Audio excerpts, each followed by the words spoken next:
What is a queer platonic relationship?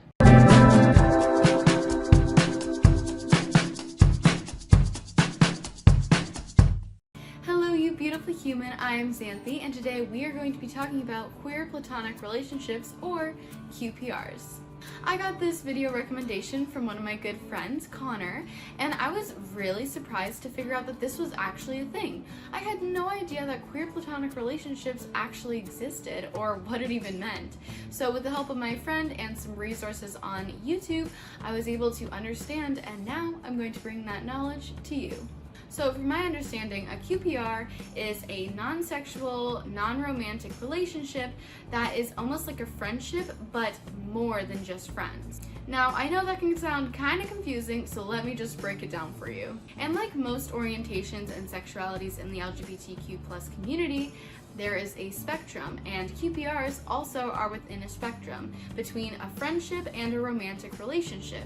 And within this spectrum, they can be literally anyone. So anyone could be in a QPR, a queer platonic relationship, and they could be anyone, any sexual orientation, any gender, any identity, as long as they are mutual within this relationship and whoever they're with, they are happy with that relationship, they're in a QPR. So for example, if I was in a QPR, I am a cis woman, I am lesbian, and I can be in a QPR. Let's say there is a trans man who is asexual and aromantic. They can be in a QPR. Let's say you like the opposite gender to yourself, so basically heterosexual, but maybe you're asexual as well. So really anyone can be in a QPR as long as you want to, as long as you're willing to, and the person or people that are in this relationship with you are also happy. Did I mention that QPRs can also include more than two people? Well, they can. So let's say you want to have polyamorous relationships, that can be in a QPR as well. Really, it's anyone, any number of people who are okay with each other, who feel a mutual way about each other, they can be in a QPR. Now, although QPRs are more directed to aromantic people, it can include anyone, like I said earlier. This is also becoming more popular with the asexual group because they know that their partner or whoever they're with is feeling a mutual way. They don't have to feel pressured into doing anything sexual or anything that will make them feel uncomfortable because they know it's a mutual understanding. And something that surprised me personally was that people in a queer platonic relationship can also do intimate things. They also feel comfortable with that. So they could sleep in the same bed, they could co-parent, they could share money, they could share house, they can live as a married couple, they can have a platonic wedding.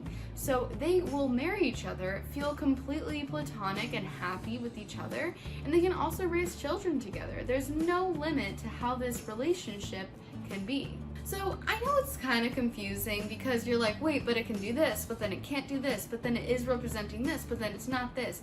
I was confused as well.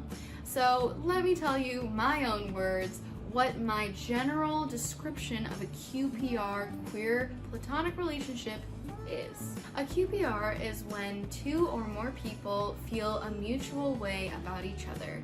They prioritize each other just like a romantic relationship would, but they don't have the romantic aspect or the sexual aspect in some cases. This allows people to get that intimacy that they crave without compromising their identity of an asexual person or an aromantic person or anyone who just doesn't want that part in a relationship, so to say. So basically, it is a very, very, very strong friendship that is, it's more than a friendship, but it's less than a romantic relationship. If you feel that you have that connection with someone, that you kind of feel between the friendship and the romantic relationship, a QPR or queer platonic relationship might just be the thing for you. It just means that you have to have a mutual understanding. You have to know what the other person is expecting from your connection. You have to be super clear and super direct so that no one gets hurt and everyone feels great about the relationship. So I've left some links down below to a couple channels and an article that I read to get the information that I just shared with you today. So if you want even more in-depth information from people who are in QPR relationships or people who have experience with that, you can see that down below. I really hope that this was a pretty cool video. I really was super excited when my friend brought this up to me because I had never thought about it before and I never even knew it existed. So I just thought it was super, super cool to learn and understand this type of relationship. Alright, well, have a wonderful day, and I will see you next time here where I will tell you what asexual means. Alright, I will see you there. Bye.